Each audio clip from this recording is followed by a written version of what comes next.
স্থানীয় সরকার মন্ত্রণালয়ের প্রতিমন্ত্রী শাহে আলম সরকারকে ফেলছেন বেকায়দায়। মাত্র 2 মাসেই একের পর এক দুর্নীতি বিতর্কের প্রধান চরিত্র হয়ে উঠেছেন তিনি। সাবেক মন্ত্রী তাজুলের শ্যালক ও ভাতিজা সিন্ডিকেট, উপদেষ্টা আসিফের বাবার ঠিকাদারির পর এবার সামনে এলো প্রতিমন্ত্রীর ছেলের ঠিকাদারির গল্প। অধিকাংশ সিদ্ধান্তই নিচ্ছেন মন্ত্রীর অগোচরে, অনেক ক্ষেত্রে মানছেন না মন্ত্রী ফখরুল ইসলাম আলমগীরের নির্দেশনাও।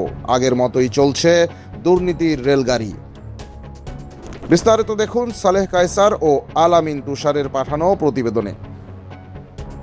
ফেব্রুয়ারিতে সরকার গঠনের পর থেকে সরকারে দুর্নীতি দমন ও জবাবদিহিতা নিশ্চিতে বেশ শক্ত অবস্থান নেয়ার কথা একাধিকবার স্পষ্ট করেছেন প্রধানমন্ত্রী তারেক রহমান।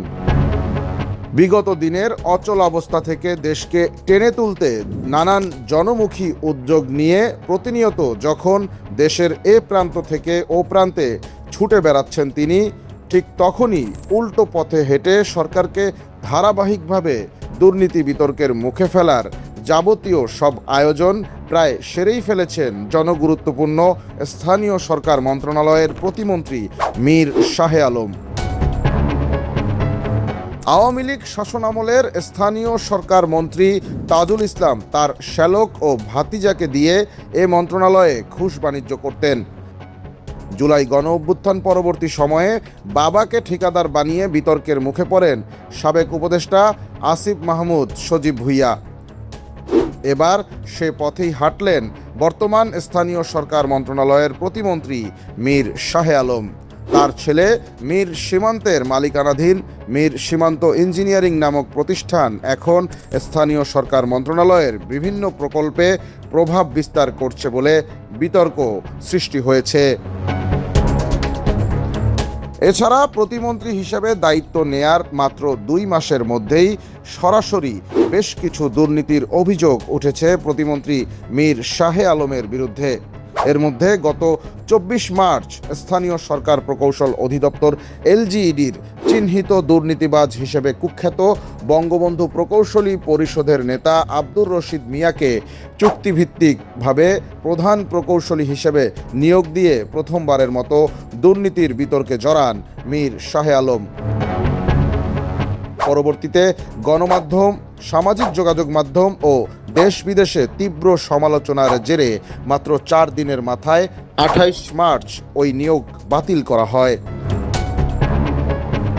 অভিযোগ উঠেছে মোটা অঙ্কের টাকা ঘুষ নিয়ে মীর শাহে আলম দুর্নীতির মিয়া ভাই হিসেবে কুখ্যাত আব্দুর রশিদ মিয়াকে নিয়োগ দেন।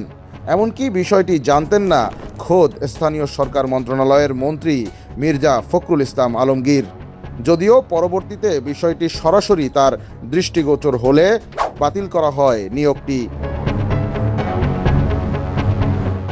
কিন্তু এরপরও থেমে থাকেননি মীর শাহে আলম। নিজের অধীনস্থ এলজিইডি, ডিপিএইচই সহ বিভিন্ন দপ্তরে বেপরোয়া নিয়োগ, পদোন্নতি সহ আরও অসংখ্য ক্ষেত্রে তার বিরুদ্ধে প্রতিনিয়তই উঠছে দুর্নীতি ও পূর্বের ন্যায় একচ্ছত্র প্রভাব বিস্তারের অভিযোগ।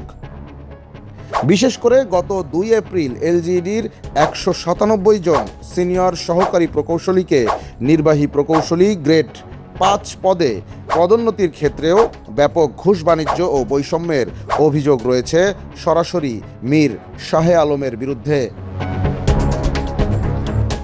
সর্বশেষ গত 9 এপ্রিল জনস্বাস্থ্য প্রকৌশল অধিদপ্তরের অধীনস্থ গুরুত্বপূর্ণ প্রকল্পের এক ঊর্ধ্বতন কর্মকর্তাকে হঠাৎ বরখাস্ত করে নজিরবিহীনভাবে মাত্র 13 দিনের মাথায় 22 এপ্রিল মোটা অঙ্কের টাকা ঘুষের বিনিময়ে পুনর্বহাল করে চরম সমালোচিত হচ্ছেন স্থানীয় সরকার মন্ত্রণালয়ের প্রতিমন্ত্রী মীর শাহে আলম।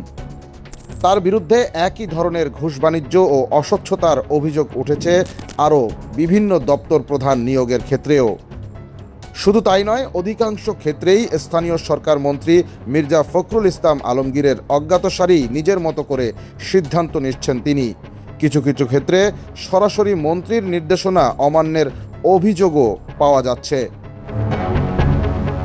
এসব বিষয়ে জানতে কয়েক দফায় স্থানীয় সরকার প্রতিমন্ত্রী মীর শাহে আলমের সাথে যোগাযোগের চেষ্টা করা হলেও তিনি কল ধরেননি, এমনকি উত্তর দিতে পারেননি লিখিত প্রশ্নেরও।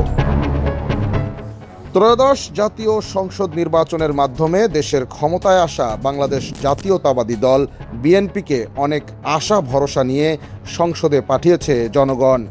এর পেছনে রয়েছে সীমাহীন নির্যাতনের শিকার দলটির লাখো কোটি কর্মীর আত্মত্যাগ ও আন্দোলন সংগ্রামের ইতিহাস।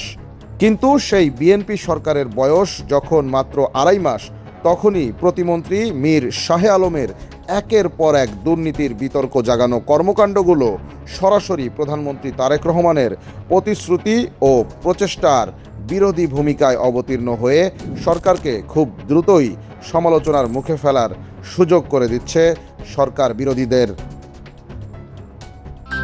অগ্রযাত্রা প্রতিদিন, নির্ভীক প্রত্যয়ে উজ্জীবিত।